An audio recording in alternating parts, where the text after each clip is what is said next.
Something out of the ordinary is taking place in the market, and the price action carried out by AMC is revealing vulnerabilities in the system that a great number of analysts have missed for years. This research provides a breakdown of the fundamental causes that have been driving AMC's spike, what this means for liquidity in the larger market, and why the current climate may be indicating a major shift that retail investors have been anticipating for a considerable amount of time.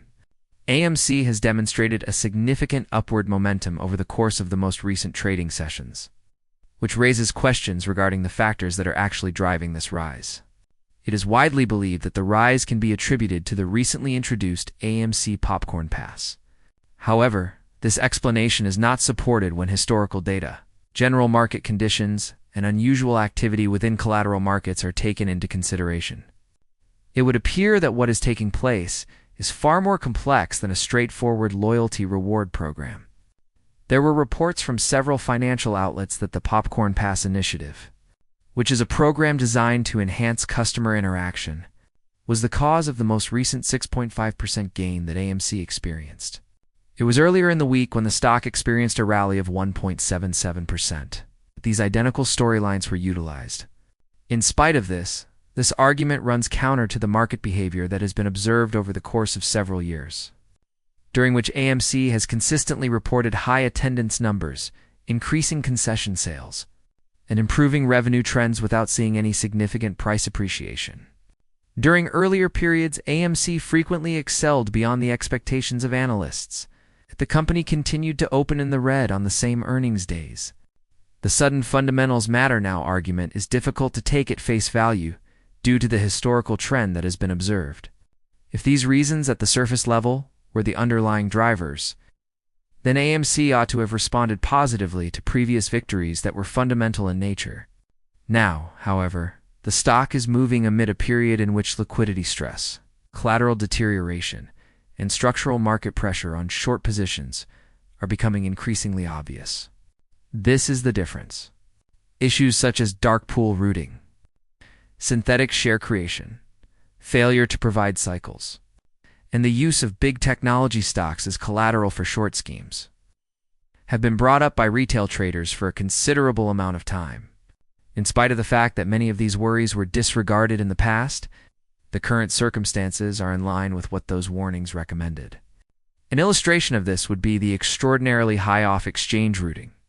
Over 74% of AMC's volume was recently documented as being traded outside of lighted securities markets. There is a distortion in price discovery when there is such a large amount of order flow that goes around transparent exchanges. In spite of the extensive utilization of dark pools, the average market capitalization, AMC, still increased by more than 6%, which indicates that factors other than conventional retail buying habits, including short-side liquidity tightness, are impacting the price. AMC's involvement in HYMC is yet another issue that is frequently disregarded. Strong performance in the gold and silver markets, particularly with silver reaching record highs, contributes to an increase in the value of assets associated with these markets. There is a fundamental improvement that the financial media neatly avoids covering. That is the possibility that AMC's investment position is heading toward profitability. The coverage, on the other hand, is dedicated to non-financial aspects such as loyalty programs. It is because of this selective reporting that an outdated narrative is maintained, which states that the financial foundation of AMC is poor, even while certain investments are gaining traction. In light of the potential ramifications that could arise from AMC strengthening its balance sheet, it is possible that fundamental positives will be avoided. A large reduction in the risks that short sellers rely on would occur if the company were able to successfully obtain funds, whether through share issues or from investments that were profitable. Having a more robust financial foundation for AMC would make the reasoning behind long-term short bets less compelling. In light of this, narratives that minimize the business power of AMC serve to safeguard these bearish tactics. One further layer is the collateral ecosystem, which is a deeper layer.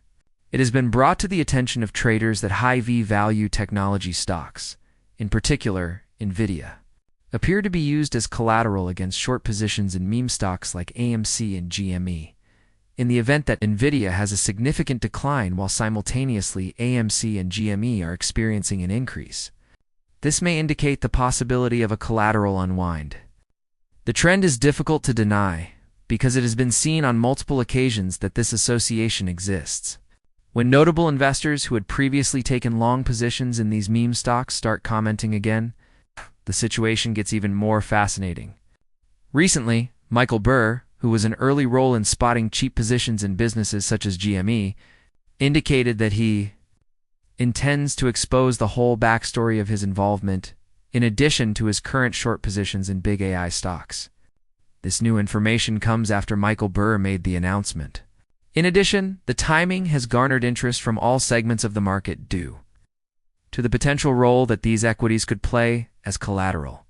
Traders are preparing for a structural shift. It's evidenced by the fact that there have been significant increases in the value of GME's option contracts, despite the absence of significant news. While this is going on, the markets for precious metals are exhibiting peculiar behavioral patterns. Almost immediately after silver reached a new record high, trade was paused due to what was claimed as technical concerns. This occurred shortly after the new high was reached. Concerns were raised among traders regarding the timing of the suspension, particularly due to the fact that fluctuations in the prices of silver and gold can have a direct influence on the liquidity of institutions that hold big leveraged positions.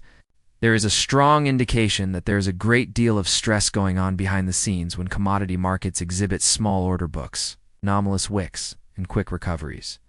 Furthermore, key liquidity facilities had a large amount of utilization. It was through the standing repo facility of the Federal Reserve that billions of dollars were borrowed. It would appear that banks and dealers are having a difficult time locating clean collateral at the same time that treasuries are being hoarded. Furthermore, stress can be observed in the mortgage industry, particularly in the risks that pertain to commercial real estate. The accumulation of all of these factors contributes to an environment in which liquidity is limited and the volatility of positions that are heavily dependent on collateral is accentuated.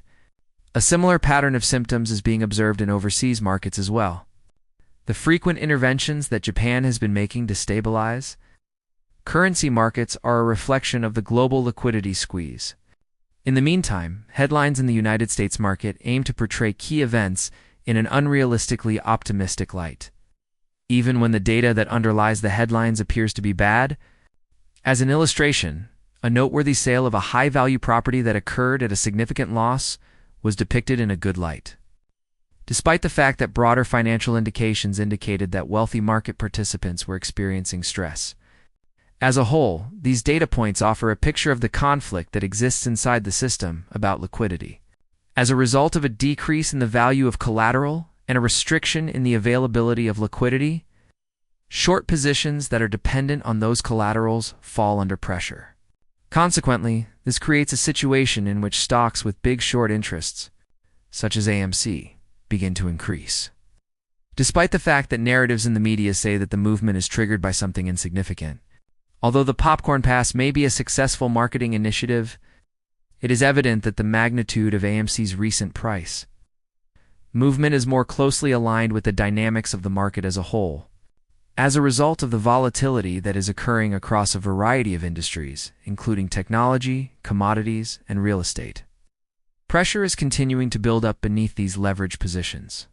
There is a strong correlation between the severity of the strain and the likelihood that heavily shorted stocks will respond violently. Because of this, it is exceptionally important to keep track of liquidity, collateral, and market plumbing. All of these are not singular occurrences.